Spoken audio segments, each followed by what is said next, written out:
बिस्मिल्लाहिर्रहमानिर्रहीम। Here is the lesson 21। ये lecture जो प्रीवियस लेक्चर था, जो लेसन नंबर 20 था, उसी की कंटिन्यूएशन है।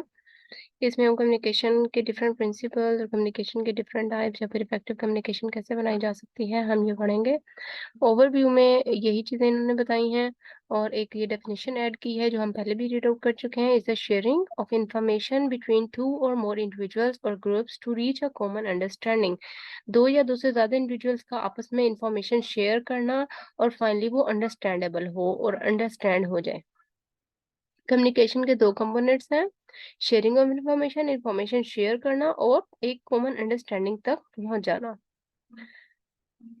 Communication affects most aspects of organizational behavior. Effective communication is important for coordinating groups and for motivating workers. Organizational behavior को communication बहुत हद तक इफेक्ट करती है, और जो इफेक्टिव कम्युनिकेशन है ग्रुप्स की आपस में कोऑर्डिनेशन के लिए भी बहुत इंपॉर्टेंट होती है, और उसके अलावा एम्प्लॉयज को मोटिवेट करने के लिए भी इम्पोर्टेंट है।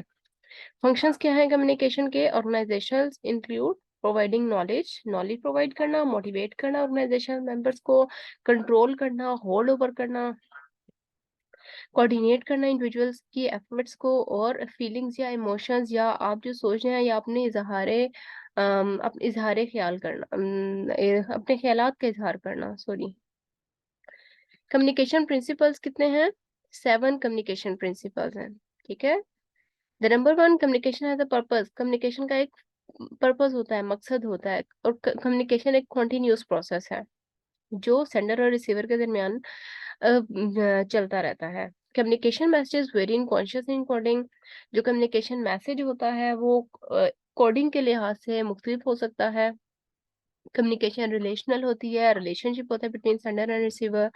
कम्युनिकेशन कल्चरली बाउंड होती है कि इस पर कल्चरल इफेक्ट होता है, कल्चरल लैंग्वेज स्टाइल्स होते हैं, चेंज हो सकते हैं, उसका इफेक्ट होता है कम्युनिकेशन में। कम्युनिकेशन हैज एथिकल इम्प्लीकेशन, इसकी एथिकल इम्प्लीकेशन होती हैं। आप एथिकल अनएथिकल चीजों को मद्देनजर रखते हुए कम्युनिकेट करते हैं।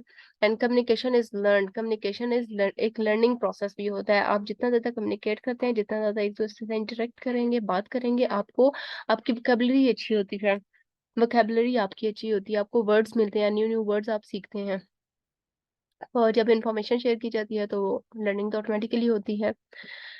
Then functions of communication, communication के फंक्शंस, द नंबर जो हमने इधर ऊपर पढ़े हैं, इंफॉर्मेशन शेयर करना, information sharing, controlling, motivating the employees and emotional expression. The number 1, information sharing. जब भी आप कम्युनिकेट करेंगे, कोई ना कोई आपका पर्पस होगा, आपका कोई ना कोई पॉइंट होगा, टॉपिक होगा जिस पर आप बात कर रहे होंगे, ठीक है। तो इट मीन्स आप कोई ना कोई इंफॉर्मेशन अपने से दूसरे को डिलीवर कर रहे हैं, ठीक है। Communication provides knowledge to organisation members to perform jobs effectively and achieve goals. उसके अलावा जब एक सीनियर या सुपरवाइजर अपने जूनियर से बात करता है या कुछ एक्टिविटी या टास्क असाइन करता है, तो उसने कम्युनिकेट किया, और वो किस लिए कम्युनिकेट कर रहा है या वो टास्क क्यों असाइन कर रहा है, ताकि ऑर्गेनाइजेशनल गोल या फिर जो एक्चुअल आपके आउटकम है वो अचीव हो सके। Then information richness. Information richness का मतलब है कि कम्युनिकेशन एक ऐसा प्रोसेस है जिसमें जो कि इंफॉर्मेशन से भरपूर होता है, जिसमें इंफॉर्मेशन होती है आपके लिए। Media differs information richness, the amount of information. Information richness की डेफिनेशन बता रहे हैं, the amount of information carried and how much they enable sender and receiver to reach understanding, this is called the information richness. कि कितनी amount of information आप deliver कर रहे हैं from sender to the receiver, और उसमें understanding कितनी develop हो रही है। Then face to face communication सबसे हाईएस्ट या इंफॉर्मेशन रिचनेस होता है। इसकी 2 रीजंस होती हैं। नंबर 1 क्या है, वर्बल या नॉन वर्बल मैसेज होंगे।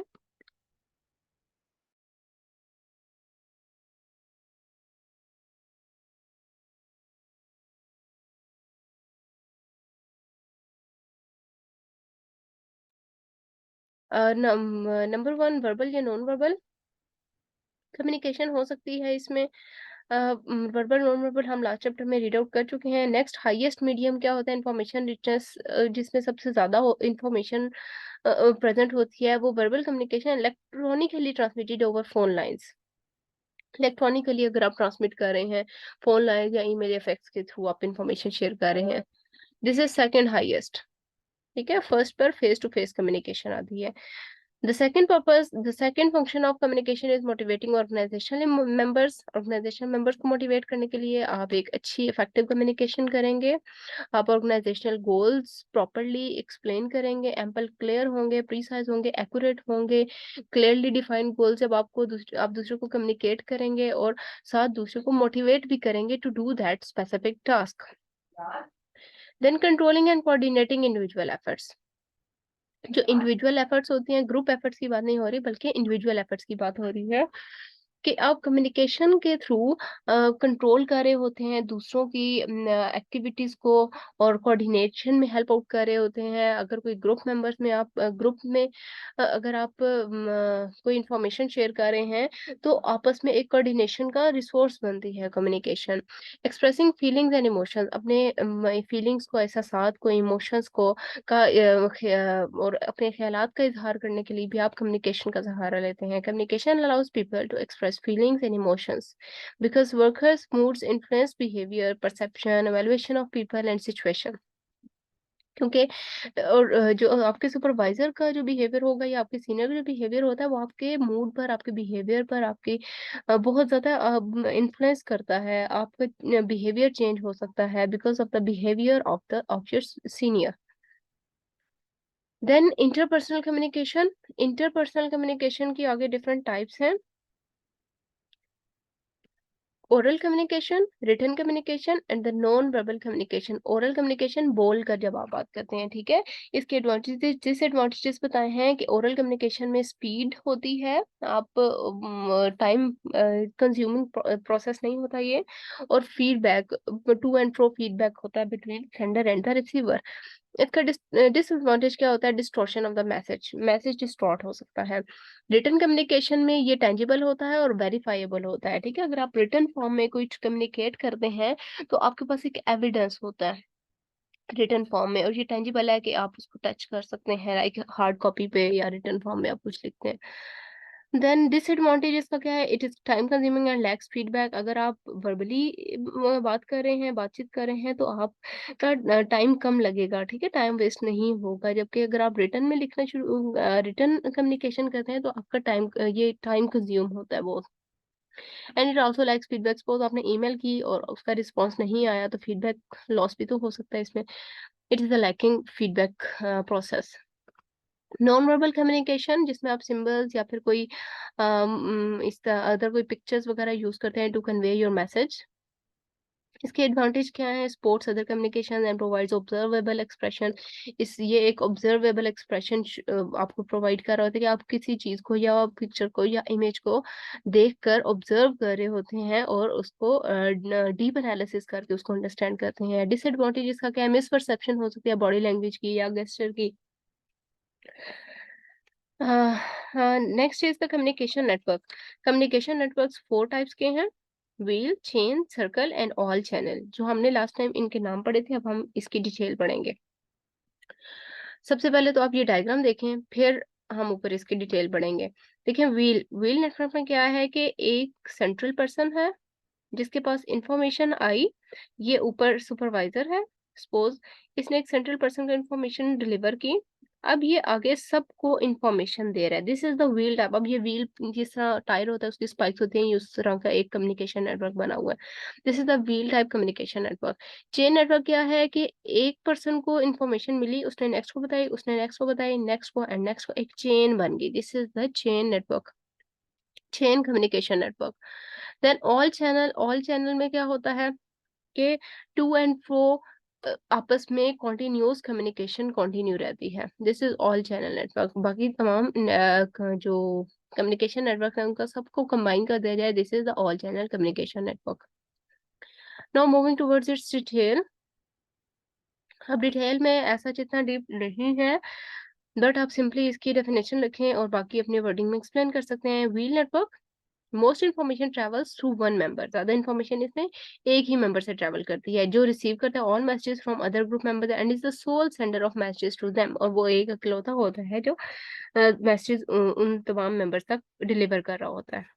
Other members communicate only with the central member, जो बाकी सारे मेंबर है सेंट्रल मेंबर से कम्युनिकेट करेंगे, and do not communicate directly with each other, एक दूसरे से डायरेक्टली भी कम्युनिकेट नहीं करते, बल्कि वो डायरेक्ट सेंट्रल पर्सन से कम्युनिकेट करेंगे। ठीक है, एग्जाम्पल क्या है इसमें, groups of sales representative covering different geographical regions, अगर सेल रिप्रेजेंटेटिव है डिफरेंट जियोग्राफिकल रीजन्स पर हैं, डिफरेंट एरियाज में उनकी शॉप्स वगैरह हैं सपोज, तो एक कोई सेंट्रल मैनेजर होगा या कोई सेंट्रल पर्सन होगा, सब उससे कम्युनिकेट कर रहे होते हैं। वो अब सेल्स रिप्रेजेंटेटिव आपस में, एक सपोज कराची में और एक लाहौर में, वो आपस में उनका कोई कोलैबोरेशन नहीं है, उनकी आपस में कोई कम्युनिकेशन नहीं है, बल्कि वो जो ऑनर होगा सब उससे कम्युनिकेट कर रहे होते हैं, सब उससे डील करते हैं। Chain network communication flows sequentially from one group member to the next, sequence में एक मेंबर से दूसरे मेंबर में कम्युनिकेशन ट्रैवल करती है। इसमें एग्जांपल क्या है, असेंबली लाइन, जिस तरह मॉर्निंग में असेंबली लाइन है, सपोज फर्स्ट बच्चे को या लास्ट वाले बच्चे ने कुछ बात बताई, वो नेक्स्ट को बताएगा, उससे नेक्स्ट इन्फॉर्मेशन ट्रैवल कर रही है। This is a chain network. Then circle network, members communicate with those adjacent to them, इसमें मेंबर्स उसके साथ कम्युनिकेट करते हैं जो उनके नेक्स्ट होगा, जो उनके पास होगा। सपोज सर्कल में अगर हम सर्कल ड्रॉ कर दें, तो सर्कल में अगर एक मेंबर एक पॉइंट पर खड़ा है, उसके राइट लेफ्ट दोनों साइडों पर हो सकता है, तो अब ये एक चेन नहीं, बल्कि वो राइट लेफ्ट जो उसके साथ होगा पर्सन, राइट साइड पर भी लेफ्ट साइड पर भी फ्रंट बैक हो सकता है, तो उसके साथ कम्युनिकेट करता है। This is the circle network, जो एक सर्कल बना रहा हो। सपोज सीटिंग और ऑफिस लोकेशन, जिस तरह से किसी ऑफिस में सीटिंग अरेंजमेंट है या कोई सेंट्रल टेबल है और उसके अराउंड पूरा सर्कल बना हुआ है, सब मेंबर्स बैठे हैं और एक दूसरे से इंफॉर्मेशन शेयर कर रहे हैं, this is the circle network. All network every member communicates with every other member in this. इसमें एग्जांपल क्या है, इमरजेंसी रूम टीम्स, जिस तरह इमरजेंसी केसेस में हर कोई एक दूसरे साथ इनफॉर्मल होकर और कम्युनिकेट कर रहा होता है, this is the all channel network creation. Small group network effectiveness, इसमें इनकी डिफरेंस बताया हुआ है। चेन, व्हील और ऑल चैनल नेटवर्क का स्पीड क्या है, चेन की मॉडरेट होती है, व्हील में फास्ट होती है। चेन की फ्लो करते हुए लास्ट पर्सन तक लेट हो जाएगी, जबकि व्हील में सबको एक ही दफा कम्युनिकेशन डिलीवर हो रही है। और सबसे फास्ट ऑल चैनल में होती है, जिसमें एक दूसरे के साथ सब मेंबर्स कम्युनिकेट कर सकते हैं। एक्यूरेसी क्या होती है, चेन में हाई एक्यूरेसी होती है, व्हील में भी हाई, जबकि ऑल चैनल में मॉडरेट, क्योंकि हैफेजर्ड सी सिचुएशन होती है तो मॉडरेट एक्यूरेसी होगी, एक्यूरेट इतनी इन्फॉर्मेशन नहीं हो सकती। इमरजेंस ऑफ लीडर क्या है, इसमें मॉडरेट, हाई, जबकि ऑल चैनल में नन होती है। मेंबर सेटिस्फेक्शन, चेन में मॉडरेटली सेटिस्फाइड मेंबर्स होते हैं, व्हील में लो सेटिस्फाइड होते हैं, बिकॉज एक सेंट्रल पर्सन है, उसी के साथ कोलैबोरेट कर रहे हैं, आपस में इनका कोई कम्युनिकेशन नहीं है, तो इस तरह से वो इंडिविजुअली फेस कर रहे होते हैं सेंट्रल पर्सन को।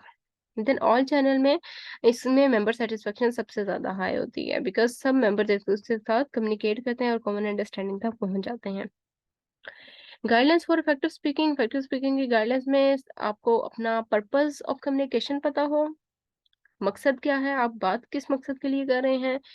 Consider issues of time and space, जो करंट इश्यूज हैं या और जो टाइम का जो इशू है, कि टाइम को आपने बहुत ज्यादा फोकियत देनी है, कि टाइम दूसरे का भी वेस्ट ना हो और आपका भी वेस्ट ना हो। अडेप्ट टू योर लिसनर्स, आपने लिसनर्स के मुताबिक होना है, कि जो सुनेगा आपने उसके मुताबिक उससे बात करनी है। यूज अप्रोप्रिएट वोकेबुलरी, आप एक अच्छे वर्ड्स अल्फाज का चुनाव आपका अच्छा होना चाहिए। प्रैक्टिस वॉइस कंट्रोल करने की आपको प्रैक्टिस हो, कि आप अपनी आवाज को कंट्रोल कर सकते हो। अप्रोप्रिएट गेस्चर्स आप यूज करें, बॉडी लैंग्वेज इस तरह से यूज करते हैं, फिजिकल एक्सप्रेशन यूज किए जा सकते हैं, जैसे मैंने कहा था nodding of the head during lecture, के लेक्चर आप सुन रहे हैं, साथ आप हेड नोट कर रहे हैं, हिला रहे हैं, कि और क्वेश्चनिंग कर रहे हैं।